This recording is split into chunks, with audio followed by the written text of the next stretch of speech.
like to welcome you to Perotis College and the American Farm School. Actually, this is the Krinos Olive Center. It is a center that is dedicated to olive oil and olive oil production, to olive and olive oil production. My name is Kiki Noviadou. I'm an associate professor in the Department of Food Science and Technology at Perotis College, and I'm also the chair of our master's program in New Food Product and Business Development. And among other things, I'm also an olive oil taster. This is like the nicest thing I've done the last years for myself. And my name is Helen Uranus. I'm Study Abroad Coordinator here at Perotis College, and today I'm acting as Kiki's assistant. Oh, my lovely assistant.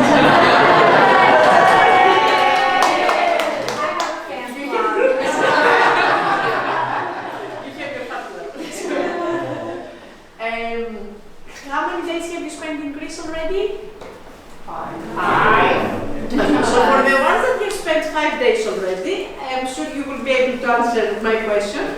Do you know how many kilos per olive oil per person we consume every year? So, or gallons of olive oil per person per year.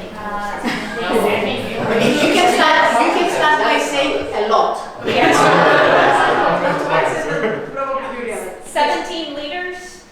You're good. It's about 4 to 5 gallons, so it's about 20 liters per person per year. Wow. So that's a lot. Actually, the values dropped a bit because of the crisis, because olive oil is more expensive than the other oil, so it was around 4 gallons the last years because of the crisis. But it's really interesting to see that the last month, all over the world, we see a big increase in the demand for olive oil, because due to the war in Russia, there is a very low production in other oils like sunflower oil, and the prices are just rising, so we see a large demand for olive oil. In Greece, we have the largest consumption all over the world, but of course there are big differences with other countries. So in the US, the consumption is about 1 liter per person per year, but we even see big differences among the states. So there is a high consumption in the area of California, where there is also production of olive oil, so there is local production, not just imported olive oil. But in other states, the consumption is really, really low. However, we see that all over the world, there is an increasing trend for the consumption of olive oil, because people realize more and more the health benefits, and of course, more and more studies are coming out that just demonstrate the health benefits of olive oil consumption. So what we have to keep in mind is that olive oil is actually a juice. It's the juice of the olive fruit. So when we talk about extra virgin or virgin olive oil, we talk about the juice of the olive fruit that we just get it by mechanical means. So as you would get an orange and squeeze it and get the juice out, this is what happens with olive oil.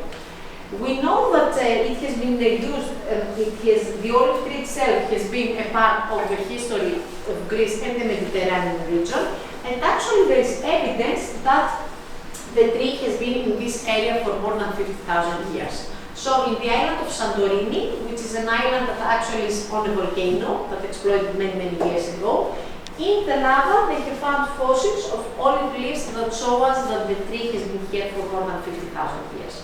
So that's a long, long time. And I'm sure that quite a lot of you are also familiar with this image. This is a pottery that represents, the image represents the battle between Athena and Poseidon. So many, many years ago, probably you know it from Greek mythology, many, many years ago, the citizens of Athens were asked to vote for the protector of the city. The two contestants were Athena and Poseidon, and they were both asked to present a gift to the city, to the citizens. So Poseidon punched with his tryna and water, and the white horse came out, while Athena gave an olive tree. The citizens of Athens thought that the olive tree was so precious that they decided that Athena would be the protector, and that's why Athens is called Athens and not Poseidonia, that it would have been called otherwise. Since then, the olive tree itself has been a symbol of wisdom and also a symbol of peace. It is not a coincidence that in the ancient years, the winners of the Olympic Games, they would get as a gift a crown that was made out of an olive branch, and it was called kotinos, And also, in certain sports, they will even get a large amount of olive oil. It was so precious that they would just sell it, and it was the gift. And nowadays, we know that, as I said, the olive tree is a symbol of peace, so it's not a coincidence that the symbol of the United Nations, it's a white dove that is holding a little branch of the olive tree. Also, we have a lot of evidence regarding the storage and the handling of the olive oil. So, in the Palace of Messines, they have found some jars where olive oil was stored that are aged like 2,000 years before Christ, so they were 4,000 years old. And we know by that time that they were using the olive oil not only for consumption, but also as lighting material, so to bring light, and also for cosmetics, in order to make cosmetics. And the truth is that nowadays we see a lot of products in the market that are based on olive oil, like soap, shampoos, lotions, because exactly it has a very good effect on our skin. And we also have some evidence about the way that the olives were harvested during the harvesting time, and we more or less do the same. So at the time of harvesting, the workers, they have these big sticks and they just hit the trees and the olives are falling down. Now, if we see a map of Greece, we are somewhere here. No, actually, exactly here. This is correct. And in the places where we see the dots, these are the places where we have high plantation of olives. In Greece, we have about 12 million of olive trees. Wow. We're about 10 million people, so we're minimum we have an olive tree. And I think it's pretty apparent to see that in general, the highest plantation is in areas that are close to the sea. Because of course the environmental condition and the geographical conditions promote that. So we have a lot in Crete, in Peloponnese, not in the middle because this is really mountainous, on the islands of Corfu, Thassos, Lesbos, here in Chalkidiki.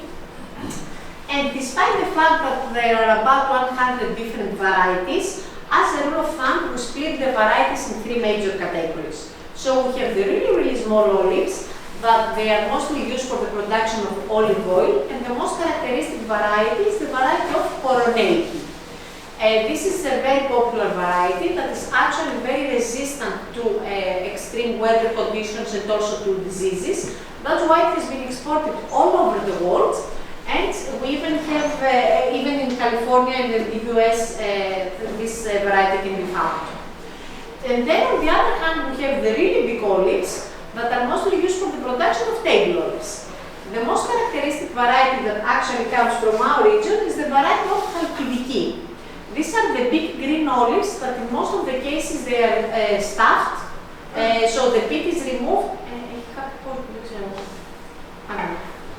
and they are stuffed with almonds, citrus peel, even with a whole garlic clove, so because we also eat a lot of garlic, as you've realized. And actually, these ones, they became very popular, the Chalkidiki olives, after the movie of with Leonardo DiCaprio, the movie The Wolf of Wall Street. Because at one point, Leonardo just he has a martini and just takes out the olive and says, this is a Chalkidiki olive. And since then, the sales have just exploded. Yeah, it helped us a lot. So at the moment, the Chalkidiki olives are exported in about 120 countries. So that's a lot. And then we have the ones that are called dual, like for double purpose. It's the ones that are medium in size. So they're used more for the production of olive oil and table olives as well.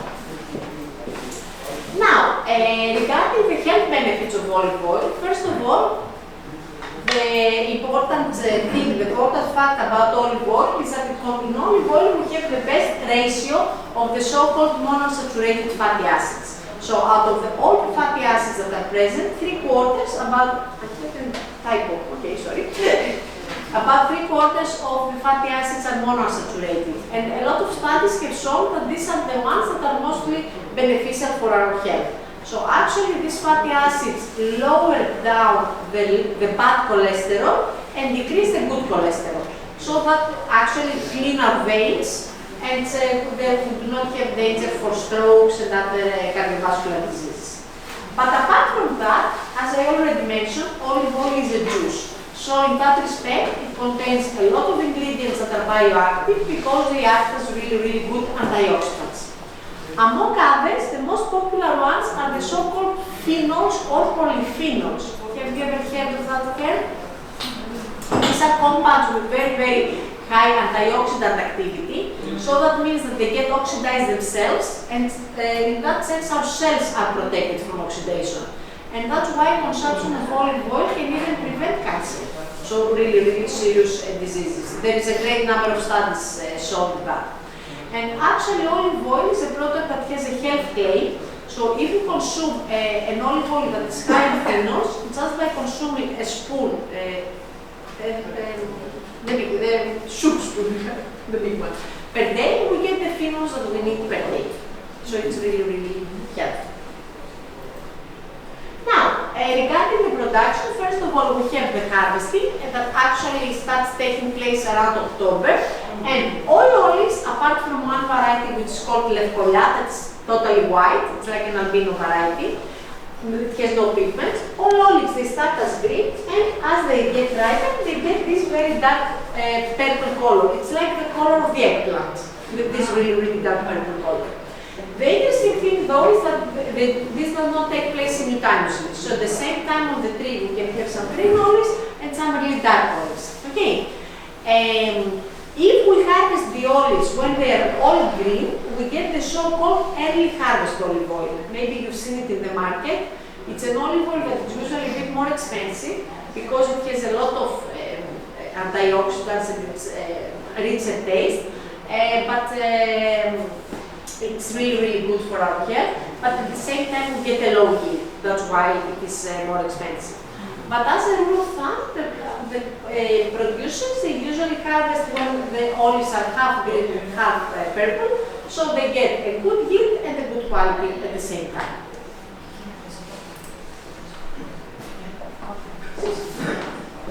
Once we harvest the olives, we have to Helen will send you all the slides. Because she's an excellent assistant. So if you have any questions, you can email me and you can ask for further clarification. Okay, I don't want to go into the details. So once the olives are harvested, we have to take them to the mill, and this has to take place as quickly as possible. And then there we have to wash them, because although microbially wise we are safe, because an olive oil, like oils, do not get spoiled by bacteria or other microorganisms. In order for microorganisms to grow, we need water, and we don't have any water in the olive oil. But there is high possibility of chemical deterioration. That's why the shelf life of olive oil is 1.5 years, 18 months from bottling. So although we are safe microbially wise, the quality can change over time. So we have to wash the olives, and then we do the process of crushing. And actually at this stage, what we do is that we break the olives with a bit. So we crush them and we take a paste. It's like tabanada, an olive pate. This is the structure, let's say.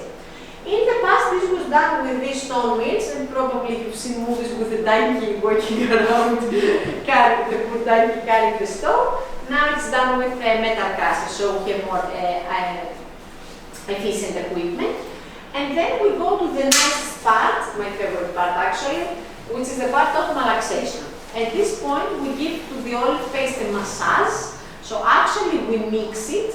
So this is the olive paste, and this is like a big screwdriver that's mixed, that moves. And it's, in this stage, some magic happens. So the olive droplets, they start getting together and they come on the top. So we start with a dry paste that gets sunny and really, really nice, and we get here, we generate all the aromas. After that, we have to extract the olive oil, and this is done in a very big, as we say, it's called the candle, it's a big washing machine that spins quickly. And we have the separation of the olive oil and the paste. And then we go to the very important step, which is the step of storage. This is a take-home note. You have to keep in mind that olive oil has some enemies, and these are the light, the oxygen, and heat. That's why we will see that the olive oil is stored in dark containers. Thank you. To protect from oxidation. And at home, I suggest that you don't place the olive oil next to your cooking device, next to the stove, but in a cupboard that is a bit, that is not so warm, and of course you don't get that much dust in order to avoid oxidation. Okay. Since a few years ago, the scientists all over the world, they were using only some chemical characteristics in order to classify the different categories of olive oil. So the moment a producer would produce his or her oil, they would just go to a laboratory, do some chemical tests, and based on the results, the olive oil would either be categorized as extra virgin, which is the top quality we can get. Then, if the characteristics were not that good, we would go to the category of virgin. Still, keep in mind that these two are still with mechanical means, okay? And if the category is even inferior, we go to ordinary virgin olive oil. This is a quality that cannot be consumed as such, so it has to go through a chemical process that is called refining. So every time you see the term refined olive oil, it means that it has gone through chemical processing, so it's not the fresh juice of the olive fruit anymore. Okay. However, the scientists realized that this classification was not sufficient in order to describe the variability that we see among the different samples. It's like in wine, that you may have two wines that have the same acidity, same alcohol content, and in general some common chemical characteristics, but the bouquet, the aromas that we get are really, really different. For that reason, the International Olive Council, it's an international body that is placed in Madrid and is responsible for all the regulation that is related to olive oil and table olives, decided to build a method, a sensory assessment. So a method that is based on our sensorial characteristics, on organoleptic characteristics. Actually, it was the first method, and now we have a second one on table olives, that are the only two methods that are used for trading reasons, for commercial reasons.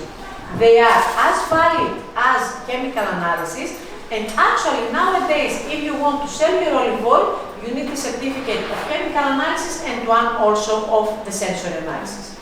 It's a subjective method that is not based on likeness, but is based on intensity, and the official paper is issued from a certified panel. So it's not issued by an individual, it's issued by a panel that consists of at least 8 people that have gone through a lot of training and have been certified as a panel. The first thing that we have to check when we evaluate an olive oil is to see whether there are any defects. Regarding the taste, acidity is one of the major defects that we mentioned. But we also have other defects that can be due to bad quality of the fruit, bad processing, bad storage. So there are a lot of dangers, let's say, during the production. And this is judged on a scale from 0 to 10. And if there is any defect, even the tiniest one, the oil cannot be called as extra virgin anymore. It directly goes to the category of virgin. The official tasting takes place in these cups. What do you think is unique about them? The color. First of all, they are colored. Perfect, dark color, and the same. The color is so that we cannot tell the color. In the past, consumers thought that the greener an olive oil, the better, but this is not the case. The color is not an official quality attribute. So that's why we use these glasses so that we cannot really tell the color. And the shape, as you mentioned, is the so-called tulip shape, so it has the shape of the tulip flower, so that once we taste it, we really get all the aromas that are concentrated. So, once we see whether there are any defects, 99% you can tell the defect just by smelling. It's a lot. Then we move on in measuring what we call positive attributes. Again, from a scale from 0 to 10. The first thing that we check is the fruitiness, and this is both by smelling it, but also the aromas that we get in the mouth with a retro-olfaction mechanism. So we smell it and we say whether it is green fruity or ripe fruity. We give a score from 0 to 10 and we say green or ripe. Green aromas are aromas that resemble the fresh olives. So it's fresh cut grass, the fresh olive fruit, some herbs, artichoke, green banana, green apple, really green aromas. while ripe aromas are aromas of nuts, some exotic fruits, tomato, the ripe tomato, and so on.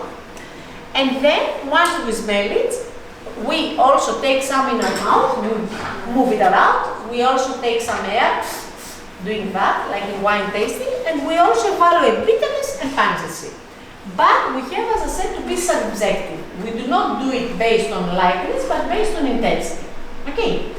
Now, bitterness is, we say that a coffee without sugar has a bitterness of about 6, just to get an indication. And pungency, if we cough, if we start coughing, it's a 6. If we get tears, it's an 8. So yeah, you can even get tears out of olive oil. I'm not going to torture you that much today, but. So I want you all to hold your glass like this to warm it up, but also like that. Okay, to cover it so we can feel all the aromas.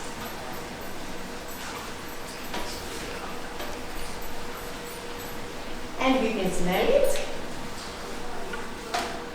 And tell me if you think it's more green or ripe.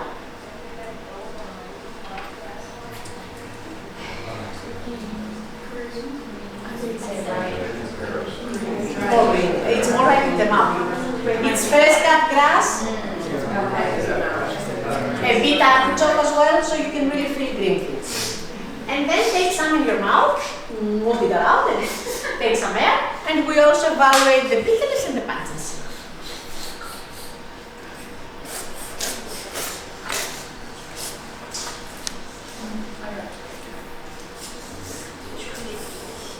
Do you see how fresh it is? Do you think it's a bit bitter? Yes. Not that much. Don't be afraid of bitterness. The bitter, the better. Because high levels of bitterness means that it has a lot of phenos. Is there a connection between bitterness and that sort of scratchy feeling in my throat? Now, an olive oil that has gone rancid, so you can also feel a good olive oil can also be pungent, especially if it's very harvest. But then it's pungent here. You feel the spicy here at the top. An olive oil that is rancid can also be, you feel it belly, but the belly goes all the way down and it does not go away.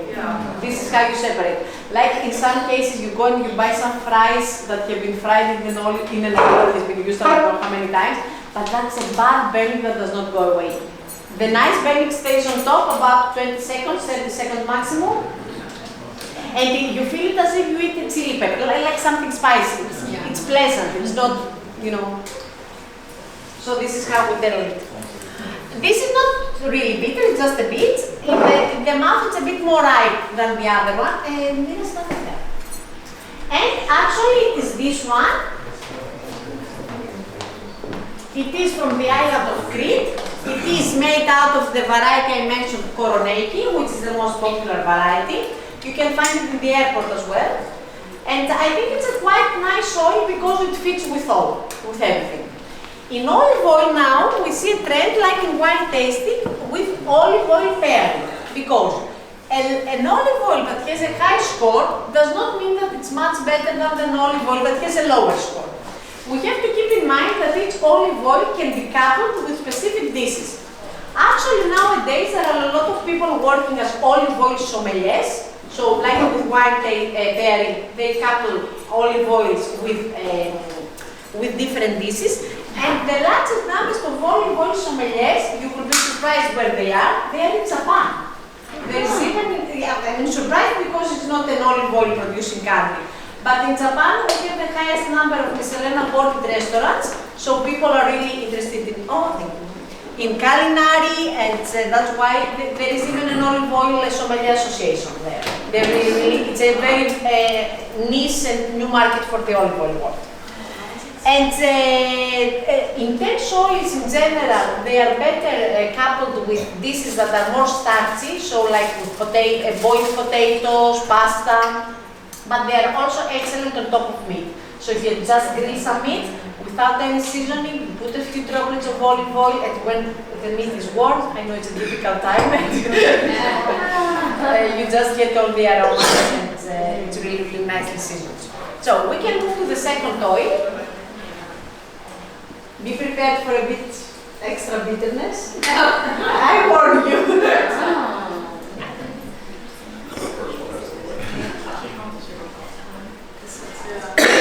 It's really, also it's green, but also you have some ripe notes in the mouth. You can feel, you can smell some forest fruit,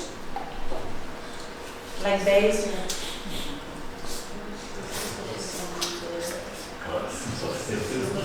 It's a bit more bitter, and this is due to the fact that it's a mix. It's a mix of Koroneiki and Athena. So it is a blend of two varieties. It is from the region of Peloponnese. Athena is the variety that has been dedicated to Athena. So it's the olive of the goddess Athena. Okay. So it is. You will also feel more bitterness. But it's a PDO product, so it's a designation of origin, it's a local, and it's both of them are excellent olive oils. That can be used. If you would like to couple a fish with it as an olive oil, this would not be a good choice. You would use an olive oil that is fruity without being so bitter and so pungent, because you don't want to cover the taste of your fish.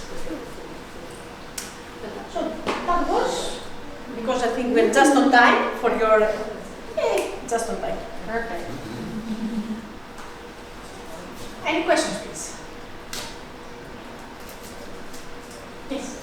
So this quality of olive oil, what would you typically eat it with? Would you use it just for seasoning your meat, or? For me, this would be really, really nice on top of boiled vegetables. And for pasta, you just boil the pasta and do nothing else. Just this and it's amazing. Believe me, nothing else. You need something starchy. Or just on grill, also on top of grill some bread.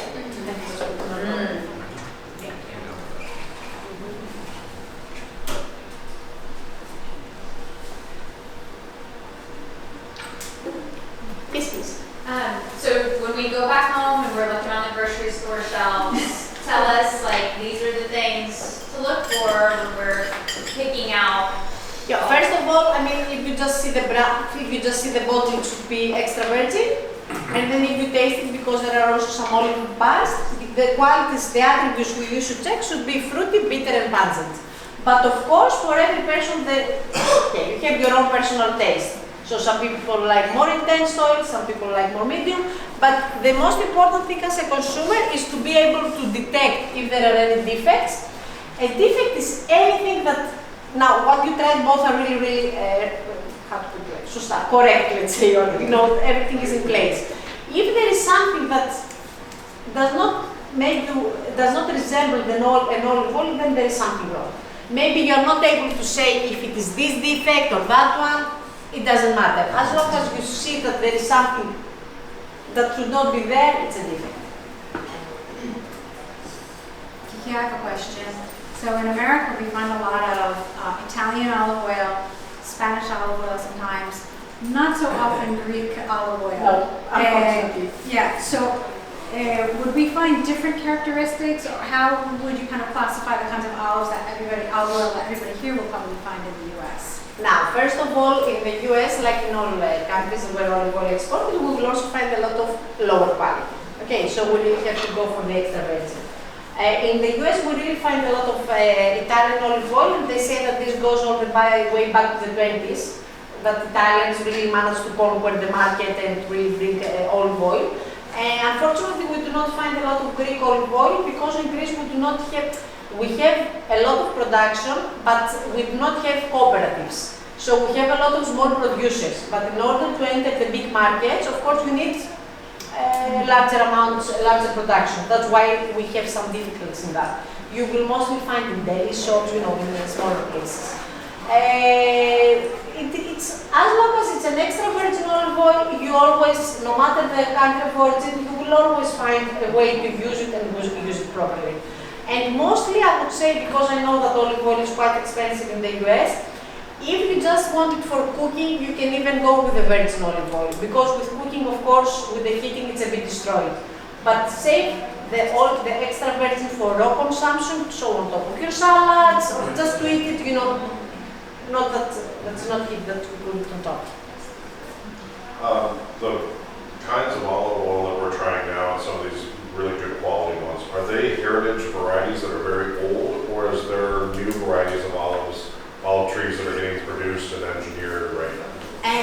are some varieties that we see now. Now, of course, we also have the climatic change all over the world, and this has affected the olive sector as well. So we see nowadays that actually we have new regions that are becoming more suitable for olive oil productions that were not in the past. And of course, we have each variety has some, let's say, sensitivity to certain diseases. So now we see locally that certain varieties fit more, to the environmental conditions of regions. In your presentation, you had a picture of an olive tree that looked Old. very old. So, is there a story behind that tree? The oldest olive tree in Greece is like 3,000 years old. So we have quite a lot of old olive orchards. And we have quite a lot of trees that are like 200, 300 years old. Because it's very common to inherit it from our grandparents and one generation to generation. And they are still productive. So it's the intended tree. Do you notice a difference in taste between the olives of the 1,000-year-old trees? The thing is that there are so many parameters that play a role, so you really have to make sure that what the time of harvesting, the conditions in the olive mill, that they're exactly the same, so that to isolate this parameter of age. Usually the yield is a bit different, it differs, not that much the quantity. And there are some people that they have nice stories, so they have some old groves and they sell the olive oil from the, from the old orchards, and of course for some extra money, you build your own store behind it. This can also be a marketing tool. Just eat a lot of olive oil. That's the motto. Excellent. Thank you. You're welcome.